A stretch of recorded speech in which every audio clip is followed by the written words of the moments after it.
Welcome to the Leafy podcast, helping real estate investors and entrepreneurs grow.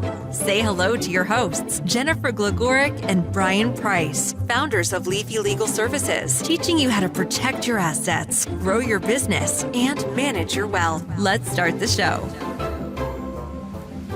Hey there, Leafy Legalers on our Leafy podcast. It is just me today. I know, they let me out of my cage. Tammy's not here, Brian's not here, so it's me and the most incredible guest. So we're going to go outside of what we normally do, which I love these types of podcasts because it's going to provide you extra value. The person that we have on today is a business network leader, and he's a relationship marketing expert. So all he does is work with certain sets of professionals, from attorneys to different finance experts. It's mostly business to business, but he's the guy that helps train them on how to do relationships, networking, and building long-term working relationships with other people. And as we know, that's one of the biggest obstacles that most people have into this game is being able to build out their networks and speak to people on a real, true, heart-centered nature. And it's very difficult now because of social media.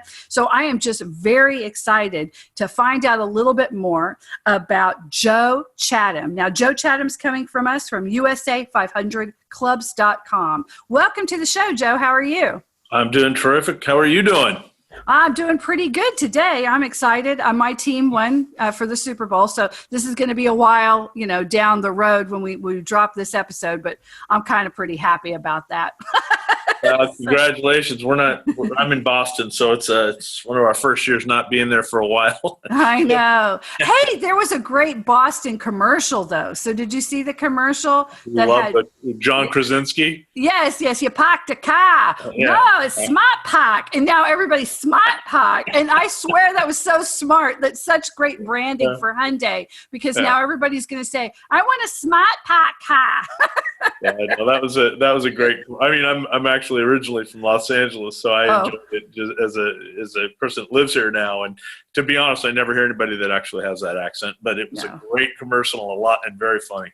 Yes, it is. Boston, I love Boston. It's a great town. And it is a very metropolitan area. And so pretty much everybody has that same city sort of easy accent. But I do have a friend who is from Cape Cod, Massachusetts, and she sounded a lot like that when I was at the University of Miami. So I know how that goes. So let's just dive right in. Tell me the difference between business networking and relationship marketing. Those are the same, right? No. Well, I guess there's on a Venn diagram, there's certainly overlap, and the principle is the same, which is getting to know other people. I would argue, though, that traditional business networking has become more of a leads exchange. People, shaking hands, passing cards, going from person to person in some sort of social atmosphere, and trying to maximize the amount of people that they speak with. Right. And I think that that's fine depending on what your profession is. But I would argue that most of us, to develop meaningful relationships, actually have to stop, keep ourselves somewhat disciplined, and meet with 2 or 3 people, engage in meaningful conversation, and create relationships. And that's why I call it relationship marketing versus business networking. Everybody knows the term business networking, so right. I use that in USA 500. But really, relationship marketing is the differentiator. You mentioned social media. Social media, of course, is a very powerful tool, and everybody's engaging in it.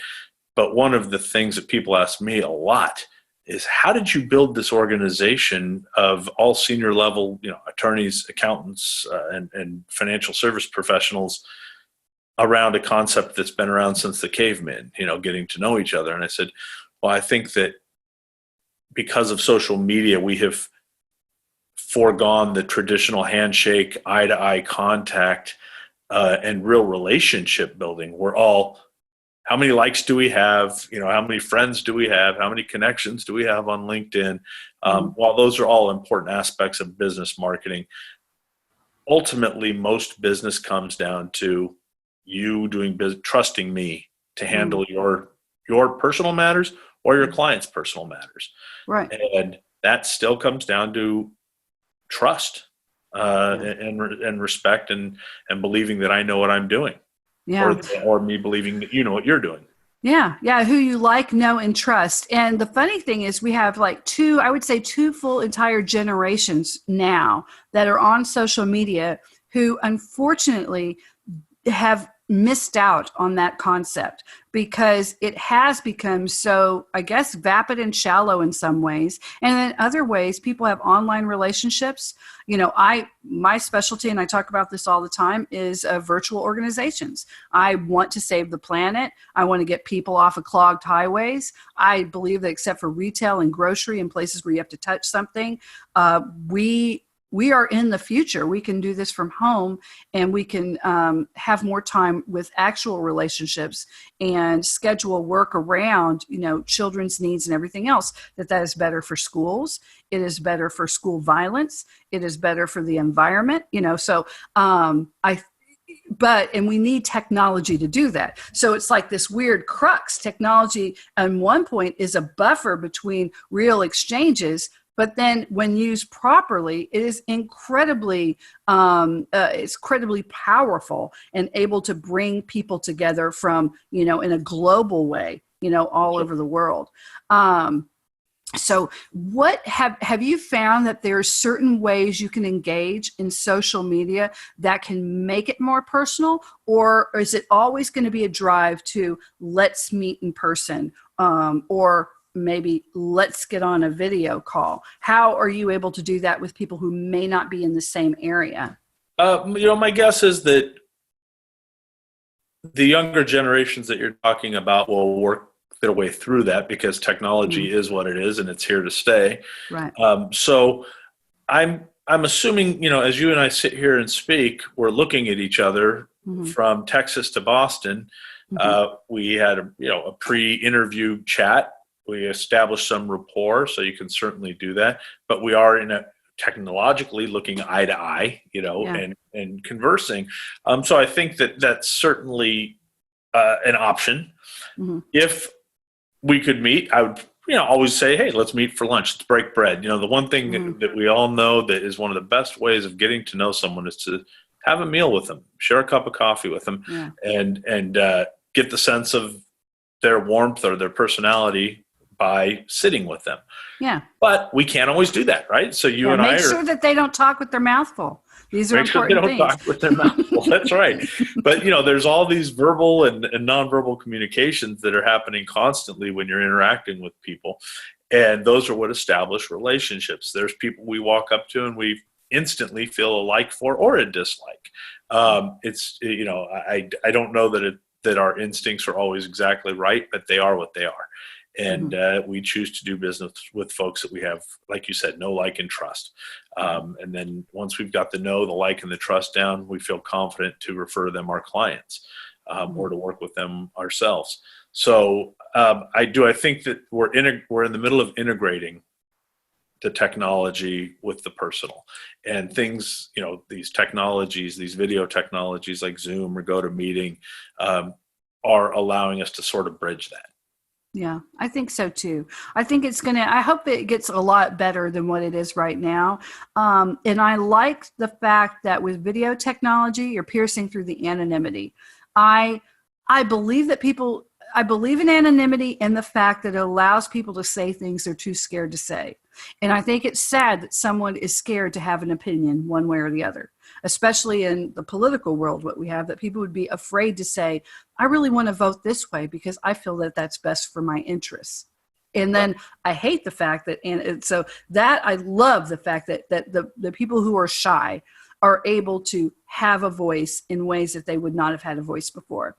The part I hate is that anonymity allows people to let out angry, crazy, and really destructive voices to conversations, and that our media seems to only listen to the craziest voices, I think, in sometimes. So you have to cut through all of that. And I think that has hindered trust issues with people. So let's get down to the meat of trust. What are some tips that you know? Is it just do you feel it's just repetition that people are able to build up trust? When you say know, like, and trust, that's great. But then how do you build trust with someone you're just networking with? Do you have any tips for that?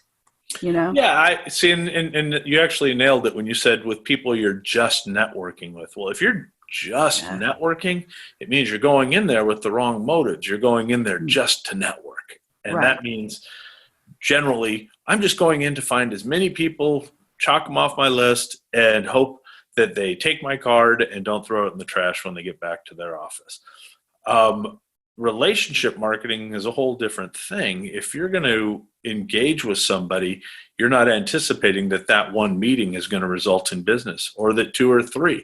It is about repetition, because for me to get to know you, I want to understand who you are as an individual. The know, like, trust. I can know what you do professionally. I can like you. But trust is something that takes a little bit of time to establish. I have to be able to trust that you know what you're doing before I can always take these leaps of faith. In order for me to do that, it's not a 1-hour conversation. Right.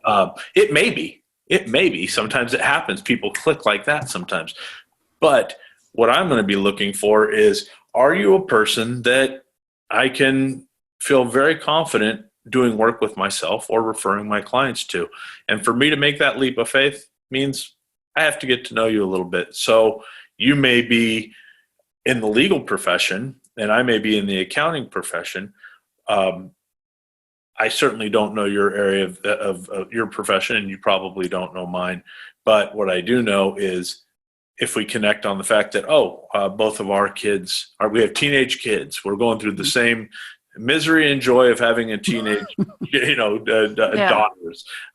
Understanding that this weekend is filled with all sports because that's all we do for our kids, all sorts of things that are what create connections. And hearing how you handle it and sharing in being vulnerable. Being vulnerable, I would say, is probably the most effective tool to develop a relationship with somebody. Not sitting there and sobbing on their shoulder, but rather just admitting, wow, you know what? Market's tough right now. I'm out there hustling, to try to get what I can. How about you? How would you handle it? I think vulnerability is something that's very, very effective, and yet we're in a society where everybody's posturing and trying to make themselves look like they're so successful, when in reality, most people are just working hard to take care of their families. Right. And I love that because, I have a background, which I've talked before, is helping businesses scale. And a lot of times they would always hire me for sales and marketing. Right. And it always ended up being HR. That's why they were taking, but that's another story. So one of the first things they say is, we're going to get you some business cards. We're going to get you some stuff. You go out there and you knock on every single door. Right? It doesn't matter what business you're in. The idea is just to get out there and throw enough. Well, this is an old school saying. If you throw enough crap against the wall, some of it'll stick. Right? So it was all quantity over quality. I mean, you have that in telemarketing, you have that in outside marketing, you have, get out of that car door. You need to be running around, getting out of your car door, walking up down that strip mall and handing this out, or whichever niche that you're in. It doesn't matter if you're a lawyer going to mixers, or if you're an accountant going to conferences, or whatever. We want you to hand out all of these cards. And so the interesting thing is this is not the most effective way for that company. It's just what people have been taught.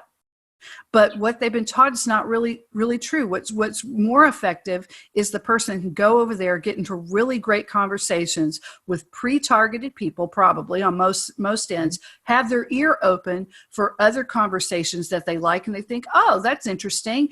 And then you just meet them like friends. Like, do I want you to be my friend? Right. And is this somebody I would want to talk to again? Right. And develop with. And then once you start talking, you might have 5 cards out of that 500 box, but those are people you're going to email. Hey, you said that, Sally was going to have her first, violin, thing. How did that go? I mean, the power of them, that is so much better than here you go, here you go, here you go, here you go. I've always said that if you take more than 3 business cards to a networking event, Mm-hmm. you're going to be you're starting off with the wrong approach. Take 3 cards, and if you hand out those 3, it's successful. If you only hand out one of them, it's very successful. That means you've engaged one person throughout the whole meeting, and you've maybe formed a real relationship. So I couldn't agree with you more. I think that you said something that's really important, which is selecting the right room or the right, the quote room or networking group. And I think that that's an important thing because my organization is primarily attorneys, senior level attorneys, accountants, and financial services, like you said, B2B. But that may not be the right room for a lot of professions. And there's a lot of other rooms that aren't necessarily the best rooms for the people in my group. There's great organizations out there. There's the biggest of them all, of course, is BNI, which is an international organization. I've heard something like 200,000 members. That is and they have everything in there from somebody who might manicure your nails to attorneys, to someone who sells office furniture. All of those are fantastic. Everybody needs a plumber. Everybody needs, a lot of people get their nails manicured. And that's fantastic, particularly when you're just starting out.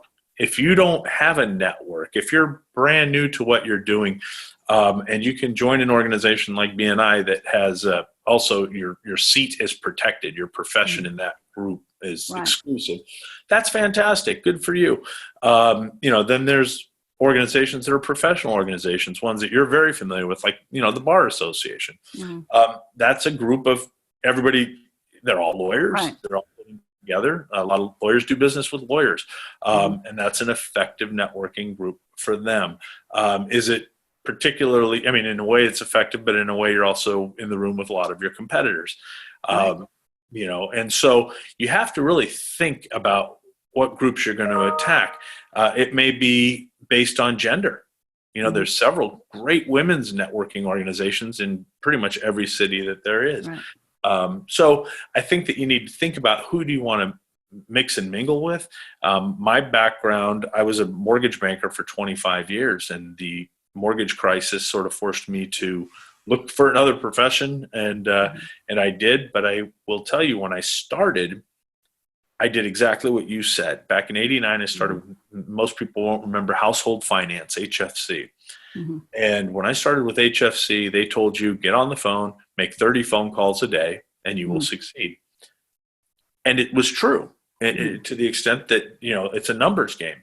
Right. However, I sat down with a very successful producer one time, and I said, how is it that you are doing so well?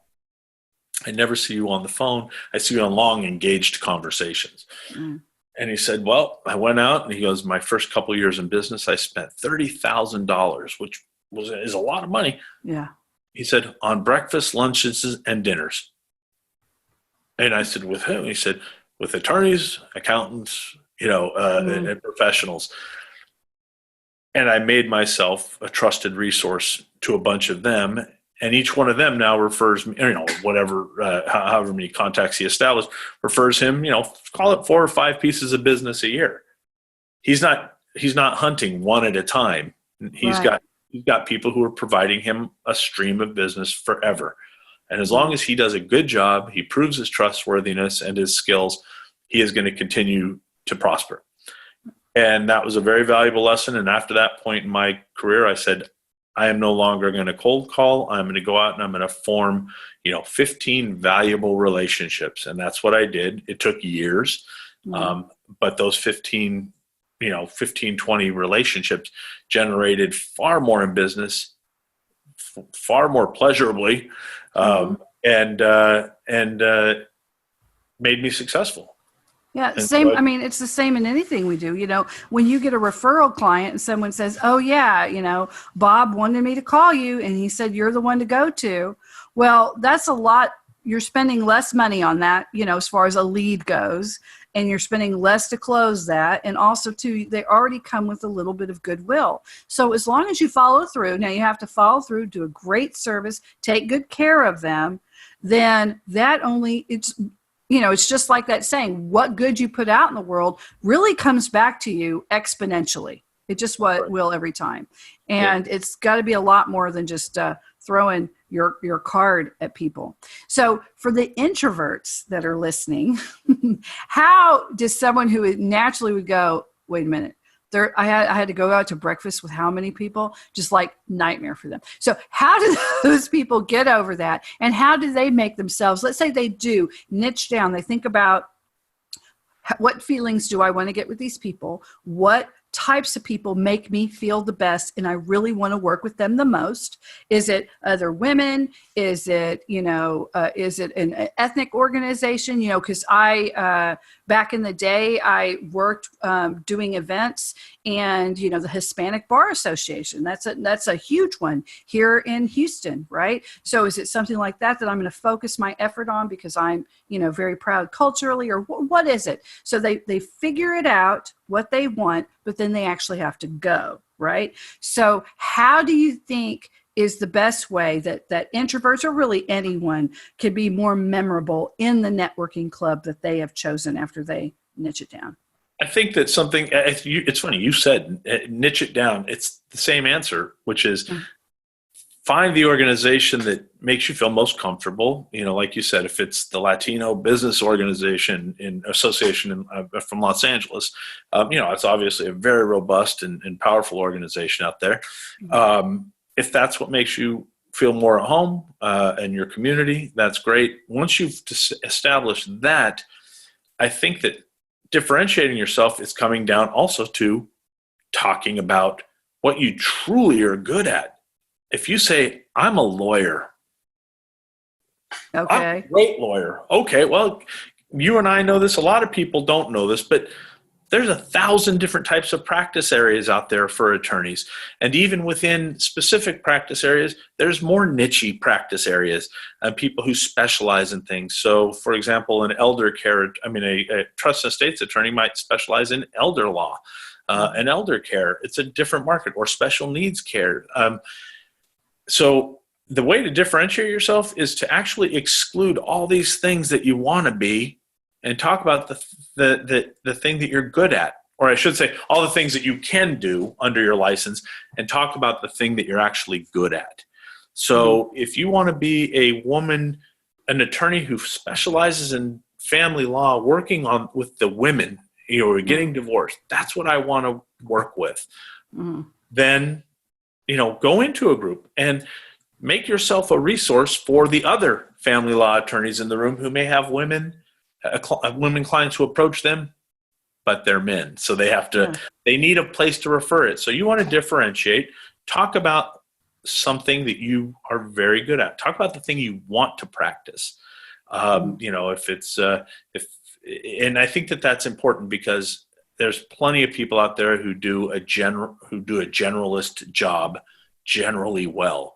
But there's not a lot of people who do some very niche practices and do them really, really well. And you'll capture 100% of that business, as opposed to maybe 10% casting your line in with everybody else. Yeah. I'm thinking of someone right now. Her last name is Bloyd, and she came on our podcast. And so at first I'm like, so what did she do? Reverse mortgages? Wait a minute. Wasn't there a deal with reverse mortgages?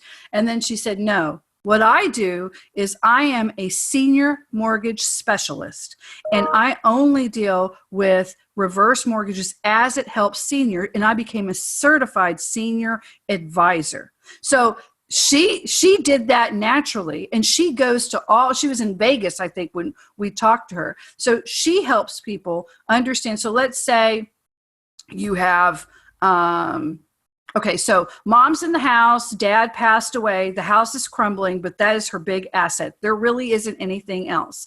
But with a little love and care, that house could be worth some money because they kept that lot and the lot next to them, right? But mom's getting on in age, and she doesn't like the sound of all the things and blah, blah, blah, and we're a little bit worried about her. So with the right senior care advice, she could take a reverse mortgage on that, only pay the taxes and the fees. You still have to make a payment. Take that money out, put enough money to rehab it, and change that into a rental, right? So let's say now you have a rental that has rental income. Well, and the rest of them, reverse mortgage, you can't put it into a rental because it has to be owner occupied. No. She can do that. There's another way she does it to where you can rehab it, and she can take the money and live into an assisted living. And if it's family, there's all these other clauses, and he's correct on this, but there is a way she can take that. But I don't know if it's called, maybe I'm getting wrong on reverse mortgage, but she talked to me about those specific situations where they were able to live in another place, and that they were able to turn the home into income. So maybe it's something else. What would that be called then? I have to look that up because I thought that was fascinating. Like I said, I came from the mortgage. I'm not trying to correct you, and I'm sorry if I did. No. I mean, I don't want to get bad information out there, but I would have to refer to that. We'll have to get the notes. I will have Tammy. It's a great point because she would have to have a regular lending license, her broker's license, but however it works in Texas. And of course, she can do forward mortgages. She can do seconds. She can do HELOC. She can do all that. But she has chosen to make herself a specialist and say, I'm a reverse mortgage a specialist. And you know what? Although other mortgage guys can, quote, do reverse mortgages, many of them won't understand the intricacies or the rules and the regulations of that particular product. And all of a sudden, she becomes a resource as opposed to a competitor. So she differentiates herself by saying she's a reverse mortgage specialist. And it's smart. And that's actually a very good niche to be in. But when we talked to her, she was like a secondary, like she wasn't the keynote speaker, but she was like the speaker on the second day, specifically talking about how she could help people in distressed properties, but only under certain guidelines. And she was teaching that. So I probably have it wrong. And what I'll have to do is put those notes in. But I do know we talked about that. And I thought, man, that would save a lot of people. Right. And she might have used other products, and I'm just, all I can remember is reverse mortgage. But I remember the story. I remember the story of being able to get mom out to a place, and that was a rental, and now her life changed. I do remember that story. And you mentioned something also that's very important, which is the story. You and I can talk all day long about what we, as far as what our profession is, what our professional title is, what licensing we have. And people will generally understand the words. If I say, I am a trust and estates attorney, they can put the words together, logically and say, well, they handle trust and estates. But what will separate a person is when they say, I'm a trust and estates attorney. And a good example of that is blah, blah, blah. I took care of this person. I took care of this woman, and I utilized another resource, a reverse mortgage person, to help fund it's the stories are what resonate. The stories are what make people understand what you do, as opposed to just the title. Like I said, we all can logically figure out what the words mean, but to truly understand and say, oh, gosh, I know an older woman who's in that exact same circumstance. That's what resonates. That's how you differentiate yourself. Telling stories, talking about yourself and how you help people is what makes you different.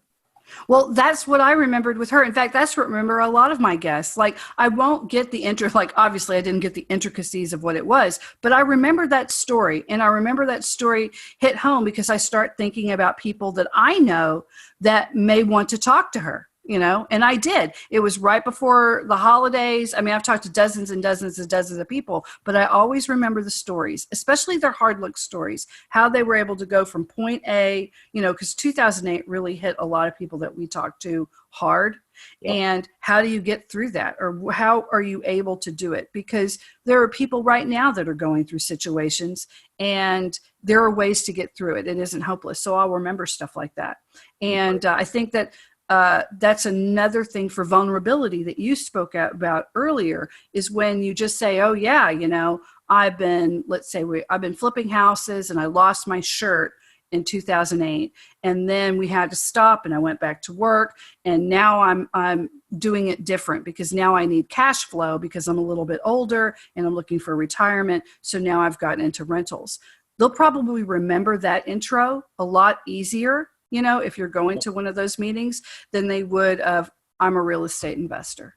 That's right. And as a real estate investor, you want to have, you really require a whole team of people behind you. Right. That team needs to also understand what your objectives are and how to help you maximize your tax advantage, help you make sure you're protected legally. There's a whole slew of things that you need to know when you're, for example, doing real estate investment. And there's plenty of attorneys who will say, I can do that. Mm-hmm. I can do that. Well, technically, yes, you can. But you want to always seek out the best advice, whether it's